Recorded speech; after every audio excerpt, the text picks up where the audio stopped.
Many of you are likely familiar with Psalm 1, the very first psalm, but you may not know that it's actually about Noah, his sons, and the 7 laws, or the Noahide laws. The 7 laws of Noah, or the Noahide Code, which was reiterated at Mount Sinai, but also still is the foundation of all international law to this day. So it's the very first covenant in the Torah, and it's still around. It's still the basis the of law around the entire world today. So I'll quickly show you that the sages showed that this is to do with Noah, that this psalm is about Noah, and I'll show you something in Gematria that actually confirms it as well. So we'll read this quickly. Happy is the man who has not followed the counsel of the wicked, or taken the path of sinners, or joined the company of the insolent. Rather, the teaching of the Lord, or the Torah of the Lord, or the Torahs of God. The teaching of God is his delight, and he studies that teaching day and night. He is like a tree planted beside streams of water, which yields its fruit in its season, whose foliage never fades, and whatever it produces thrives.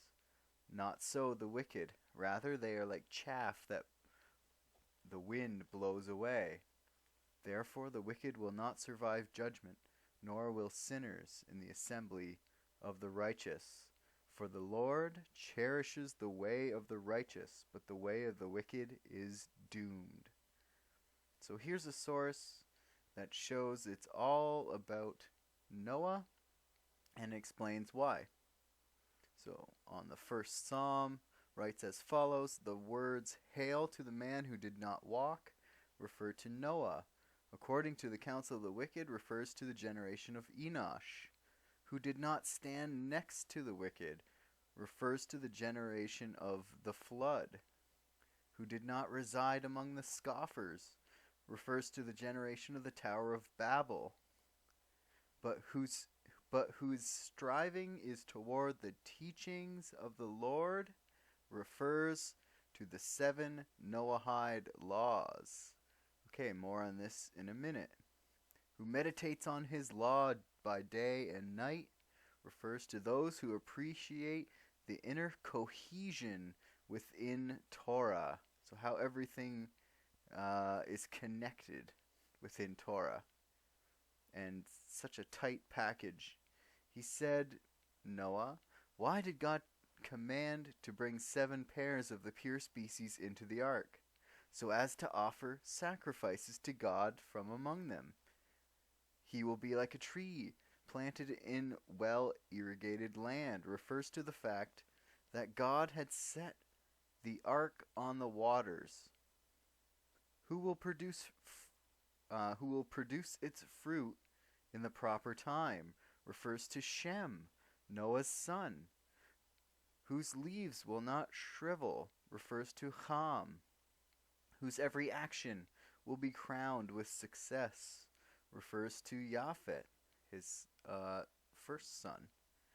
Not the sinners refers to the generation of the flood, as we have learned from a Baraita. The people of the generation of the flood do not qualify for a share in the world to come or in the hereafter. For the Lord knows the way of the righteous refers to Noah and his sons, or the B'nai Noah. So I just want to show you something really quick. Okay, so it says, who did not reside among the scoffers, but whose striving is toward the Torah of the Lord. Refers to the 7 Noahide laws. This is very interesting to me because, again, we'll go look at it in the Hebrew here quickly. Rather, the teaching or the Torah of the Lord. So in the Torah of God, the Torah of Hashem. So in the Torah of Hashem. Right here, if you take the value of in the Torah of Hashem, it actually is a match, as you see here, for 7 laws of B'nai Noah, or Sheva Mitzvot B'nai Noah. The 7 Noahide laws has the same value as in the Torah of Hashem, and we saw here that that verse is actually about the 7 laws of Noah. As you can see, this is from Psalms 1:2. Here is Psalms 1:2, and here is in the Torah of Hashem. And on that verse it says, the teachings of Hashem, or the Torah of the Lord, refers to the 7 Noahide laws, which again have the same value in Gematria.